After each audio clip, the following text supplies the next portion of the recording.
Meta is finally cracking down on AI nudify apps. Apple's iOS 26 requires kids to get parental permission to text new numbers. And Disney and Universal Studios filed suit against Midjourney for copyright infringement. It's Thursday, June 12th, and here's a quick look at tech in the news this morning from Engadget.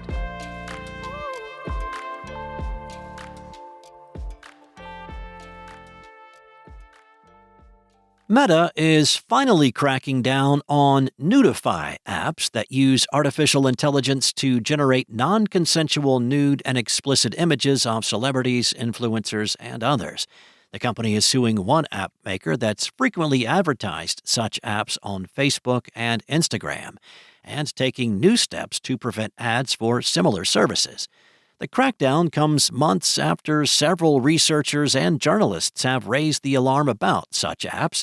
A recent report from CBS News identified at least hundreds of ads on Meta's platform promoting apps that allow users to remove clothing from images of celebrities and others. One app in particular, called Crush AI, has apparently been a prolific advertiser on Facebook and Instagram. The director of Cornell Tech's Security, Trust, and Safety Initiative reported back in January that Crush AI had run more than 8,000 ads on Facebook and Instagram since last fall. Now, Meta says it has filed a lawsuit against Joy Timeline HK Limited, the Hong Kong-based company behind Crush AI and other nudify apps. Joy Timeline HK Limited did not immediately respond to a request for comment. Meta also says it's taking new steps to prevent apps like these from advertising on its platform. The social network says it also plans to work with other tech platforms, including App Store owners, to share relevant details about entities that abuse its platform. Nudify apps aren't the only entities that have exploited Meta's advertising platform to run ads featuring celebrity deepfakes. Meta has also struggled to contain shady advertisers that use AI-manipulated video of public figures to promote scams. The company's independent oversight board, which weighs in on content moderation issues affecting Facebook and Instagram, recently criticized Meta for under-enforcing its rules prohibiting such ads.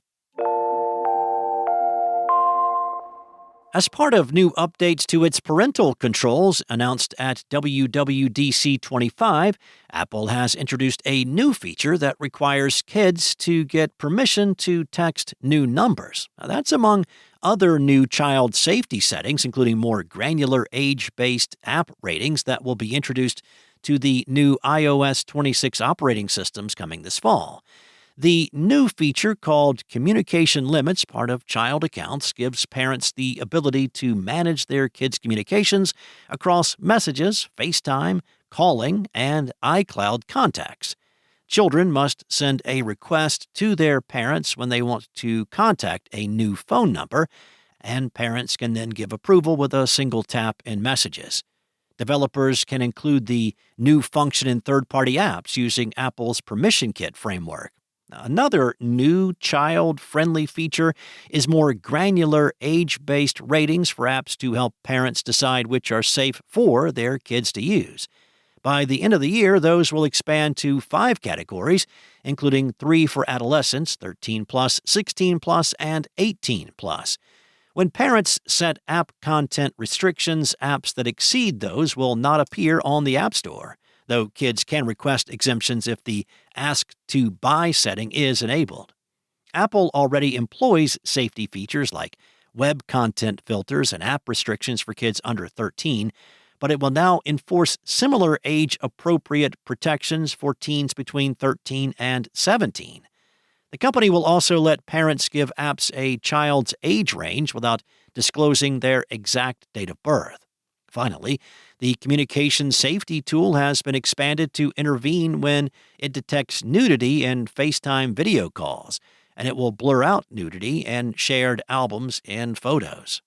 Apple's changes follow on the heels of new age verification laws enacted in Texas, Utah, and other states, Google, for one, opposed the Utah bill, but Meta and other app makers have called for legislation that would require app stores to get parental approval before their teens download any app, effectively offloading the responsibility to Apple, Google, and others.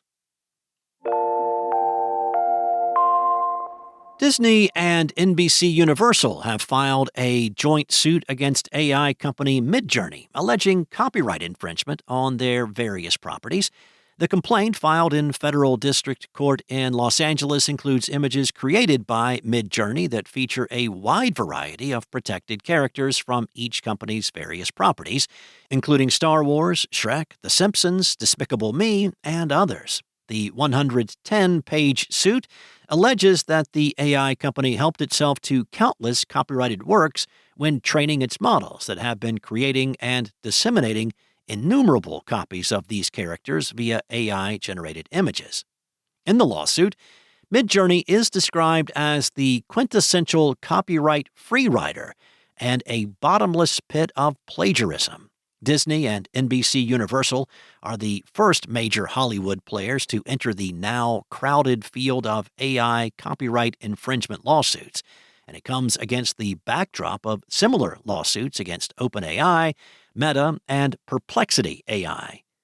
The intersection of art and artificial intelligence continues to be battled out in court, though a suit brought by two of the largest names in media properties carries immense weight. Disney's general counsel, Horacio Gutierrez, said, "We are bullish on the promise of AI technology and optimistic about how it can be used responsibly as a tool to further human creativity. But piracy is piracy, and the fact that it's done by an AI company does not make it any less infringing." Now, in a separate email to the New York Times, the general counsel for NBC Universal, Kim Harris, said, "We are bringing this action today to protect the hard work of all the artists whose work entertains and inspires us, and the significant investment we make in our content." Engadget reached out to Midjourney for comment, but have not heard back yet. This article will be updated if they do. And if you've got some time on your hands and the interest, you can read the entire court filing. It's at the bottom of this article at Engadget.com, and I've put a link to it in the show notes. Thanks for listening. There's more to these stories and more tech news at Engadget.com.